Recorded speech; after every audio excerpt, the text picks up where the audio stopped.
তোমরা সকলে কেমন আছো? আশা করি সবাই খুব ভালো আছো। আমিও খুব ভালো আছি। তো বন্ধুরা, আজকে তোমাদের আমি সরল পুঁটি মাছ রান্না করে দেখাবো। তো বন্ধুরা, দেখতেই পাচ্ছ আমি মাছটাকে ভাজার জন্য কড়াইয়ে তেলটা গরম করে নিচ্ছি। আমরা মাছটাকে নুন হলুদ দিয়ে মাখিয়ে রেখেছিলাম। আমাদের তেলটা হয়ে এসছে, এবার আমরা মাছটাকে ভাজতে ছাড়বো আস্তে আস্তে।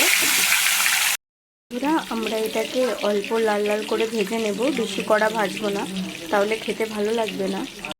বন্ধুরা, দেখতেই পাচ্ছ আমাদের মাছ ভাজা হয়ে গেছে। কড়াইয়ে অল্প তেল দিয়ে গরম করে কালো জিরে আর কাঁচা লঙ্কা দিয়ে দেব। আমরা কালো জিরে আর কাঁচা লঙ্কা দিয়ে নিয়েছি। আমরা লঙ্কা গুঁড়ো, হলুদ গুঁড়ো, নুন দিয়ে একটা জলের মধ্যে গুলে এই জলটা দিয়ে দেব।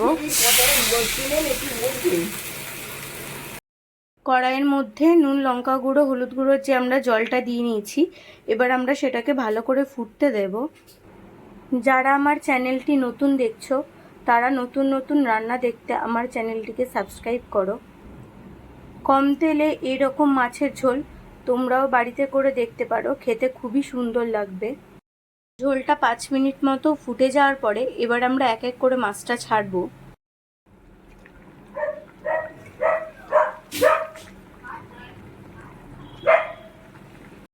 মাছটাকে আমরা অল্প একটু ফুটতে দেব।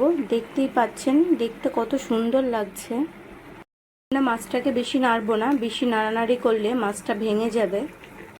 এতে আমরা টক দই একটু ফেটিয়ে নিয়েছি, তারপর এটাকে ভালো করে আমরা জল দিয়ে গুলিয়ে নেব। গুলে নেওয়ার পর জলটা যখন হালকা টেনে আসবে মাছের, আমরা এই ফেটানো টক দই দিয়ে এটার উপর ভালো করে ছড়িয়ে দেব, তাতে খেতে আরও সুন্দর হবে। এরপরে সামান্য আমরা একটু প্লেন জল দিয়ে নেব।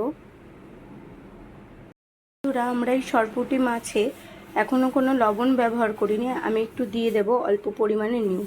সব থেকে শেষে আমি এই নুনটা ব্যবহার করছি। বন্ধুরা, আমরা এই মাছটাকে 3 থেকে 4 মিনিট ফুটতে দেব। একটু ঢাকা দিয়ে নেব, তাহলে ভালো করে ফুটবে, ভাপটাও বেরোবে না। 4-5 মিনিট পর আমি ঢাকাটা খুলেই নিয়েছি। দেখতে পাচ্ছ মাছের ঝোলটা কেমন টেনে নিয়েছে। শেষে আমরা কাঁচা টমেটো 4 ফালি করে মাছের ঝোলে দিয়ে নেব।